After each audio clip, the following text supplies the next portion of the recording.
కేంద్ర మంత్రి బండి సంజయ్పై జగ్గారెడ్డి ఫైర్ అయ్యారు. ఇందిరమ్మపై బండి సంజయ్ విమర్శలు అవగాహన రాహించమన్నారు. ఇందిరమ్మ పేరంటేనే ఒక చరిత్రని, ఇందిరాగాంధీ భారతదేశ నాయకురాలు మాత్రమే కాదు, ప్రపంచ దేశాలు గుర్తించిన ఉక్కు మహిళ అన్నారు. తెలంగాణలో బీజేపీకి రాజకీయ భవిష్యత్ లేదని జగ్గారెడ్డి విమర్శించారు. మేము ఇంత సీరియస్గా అడగం, నేను ఛాలెంజ్ చేయం. నువ్వు ఇందిరాగాంధీ గారి గురించి మాట్లాడినావు. ఇందిరమ్మ ఇల్లుకి పైసలు మేము మోడీ గారు చెప్పి ఇప్పియమని అంటున్నాను. దానికి నేను ఛాలెంజ్ చేస్తున్నా, కాంగ్రెస్ పార్టీ పక్షాన్ని ఛాలెంజ్ చేస్తున్నా బండి సంజయ్ గారికి.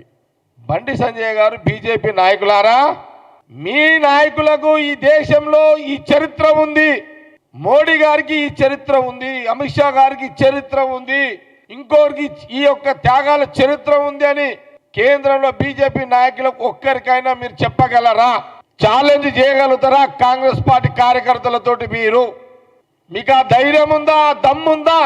బీజేపీ నాయకులకు పేరు పెడితే మేము పైసలు ఇయ్యామని మీరు మాట్లాడతారా? ప్రధానమంత్రి గారు చెప్తానంటారా? ఇదేనా మీ విలువలతో కూడుకున్న రాజకీయ వ్యవస్థ? అసలు నేను బండి సంజయ్ గారికి ఏం చెప్తున్నా అంటే, అసలు ఏమి తెలుసు బండి సంజయ్ గారు? బీజేపీ నాయకులారా, ఇందిరాగాంధీ గారి యొక్క చరిత్ర దేశ ప్రజలకు తెలుసు, నీకు తెలవకపోవడము చాలా బాధ అనిపిస్తుంది. కాంగ్రెస్ పార్టీకి, ప్రజలకు, దేశ ప్రజలకు